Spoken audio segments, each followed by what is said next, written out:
Hello, everyone. Tom Fox back with Megan Dougherty. We're going to go in a different direction today because Megan has written a book, and that is The Business for Podcasting, the book. And this is our first episode, so I get to ask Megan questions about being a writer as opposed to questions about being a podcaster or an editor. Megan, I'm very excited for you.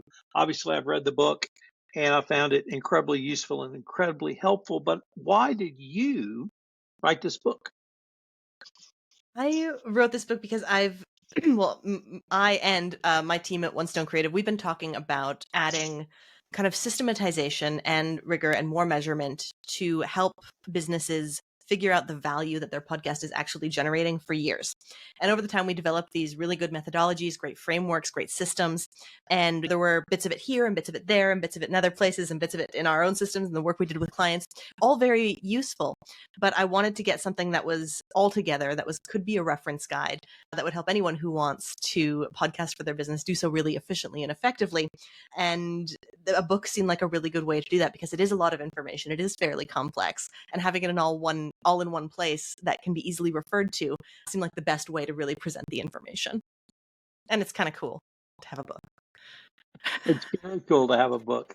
You said the why of writing it, but why now? Did you just have the information together? Did you have enough clients that you thought it would be helpful to them? Is it a thought leadership positioning? Is it all of the above or perhaps none of the above? It's most of the above. But I think that the big one that you didn't mention is that we've done enough work with this now that I'm really sure about it. Over the last couple of years, we've been developing these ideas, we've been developing this framework, but now we've seen it in practice enough and been able to reverse engineer it and see it in other podcasts, even those that we're not involved in, and see these kind of theories working, that I feel really confident in the information and the fact that when somebody gets this book and they start applying it, they're going to see results. So part of it was kind of the confidence in the methodology that I'm teaching in it. It felt like now is a really good time to do that, especially when I met a fantastic book coach towards the beginning of the year. So everything just kind of fell into place. Who did you write it for, Megan?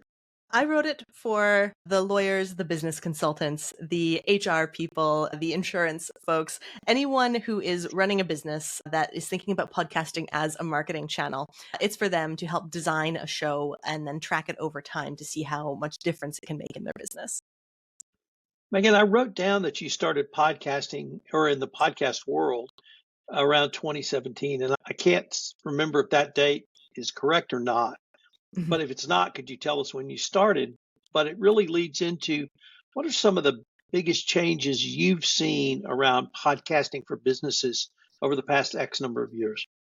Yeah, you got it right. It was 2017. That's when Audra called me up out of the blue and we started One Stone Creative. And back pre-pandemic, podcasting was a lot less sophisticated as an industry than it is now. A lot more people are familiar with podcasting. They know how to consume them. A lot of people even know how to create them. And so in the last, say, 7 years, I guess it's been, some of the big changes there's starting to be a lot more conversation around the different ways that a business can use this. Because back in 2017, it was all about you start a podcast, you get downloads, you get famous, you make money. But that conversation has changed a lot because one, a lot of people did that and they didn't make a lot of money or get famous. But they're starting to see other kinds of utility in terms of the people that they're able to connect with through a show, the authority that they're building, the opportunities that come about because of the show. And so the podcasting marketplace or industry is a lot more sophisticated. And then, of course, there's been changes. Video is getting more and more popular. AI is doing wild things now, and it's probably going to do even wilder things in the next couple of years. But what's always going to stay the same is the importance of having a really good strategy behind what you're doing. I'd like to talk to you a little bit about your writing process. I'm pretty much a morning writing guy because I'm a morning person.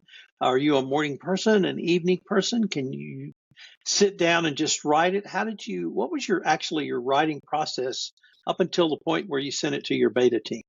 For me, the writing process, it started with creating a really good outline, because for me, sitting down with a blank page is not a super fun experience. So what I did as part of this book coaching process, and I'd like to give a shout out to Amy Collette of Unleash Your Inner Author. She was wonderful.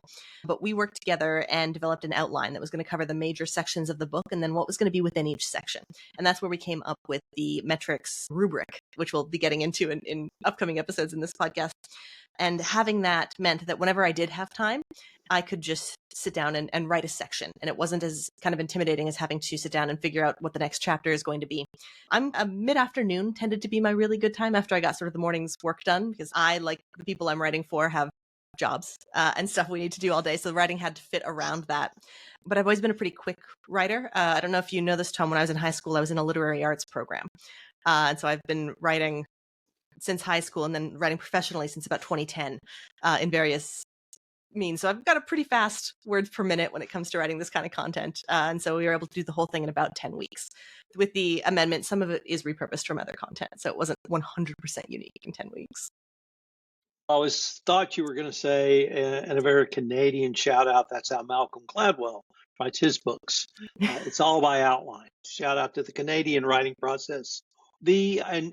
Actually, let me just ask you about repurposing, because I am a huge believer in everything you do should be repurposed multiple times. And one of those times should be in a book. How did you repurpose previously created information for this book? A lot of it came in the reference section of the book. That's what we call the reference section, is the how to podcast. Because of course, I've been creating content about how to podcast for 7 years now. And so we were able to go back to old blog posts, old podcast episodes, old email series that we wrote, and think, because what was useful then is useful now. Some of it just needed some updating. So for repurposing, we went again by the outline, figured out which sections we already had content on. And then that became the first draft of what ultimately was the chapter in the book. So I ask you to take us up to the point of invoking your beta team. I was really intrigued by that. I was lucky enough, or privileged enough actually, to be a part of the beta team. But what was your beta team and how did you use them? Oh, it was wonderful. So I had a small handful of people who were kind enough to read it after it was in its good first draft format. So not publish ready, but good enough that I wasn't embarrassed to show anybody. And so there were about 5 altogether. And I sent the manuscript just in a Word document for people to read and be able to make comments on. And I got such amazing feedback from the people who did that reading. Your notes were great. I had a couple of other readers who would go through and even be like, actually, this is the first time you mentioned this word, you should define it. I feel like I received a wonderful gift in terms of the work people were able to give me and to help me in writing this book. And the final beta reader, I'm enormously privileged to have a spouse who is a former professional copy editor. After I had integrated all the feedback from the first beta team, I was able to send it to my spouse who did the final copy edit, and that made it ready to go. I have a spouse who's a former professional copy editor, so I know of what you speak. I did not know we had that in common. That's marvelous. Yeah, she worked for the Financial Times in London. Yes, extraordinarily helpful. So let me ask you, are you most proud about regarding this book? It's extremely well organized. I'm proud of the information. I'm proud of the model that we've developed, but just about the book specifically, I'm so incredibly proud that it is an easy to read and easy to use manual or textbook almost on how to podcast efficiently. And so I think I did a pretty good job putting the information into a sequence and organizing it such that it can be taken and used by someone who doesn't have a lot of experience in podcasting. Megan, unfortunately, we're near the end of our time for this first episode, but before we leave, I certainly wanted to ask you, when will the book go on sale? Can listeners pre-order it now? And where would they go to do so? And wherever that is, we're going to link to that in the show notes. Yes, it is currently available for pre-order at the time of this listening. It's at podcastingforbbusiness.com/book. It's on pre-order until September 10th when it officially releases, and all up till launch, and then the rest of the week of launch. If you do decide to order it, you will get a free ticket to the Podcasting for Business conference, which, as Tom knows, is a very cool event that happens in November.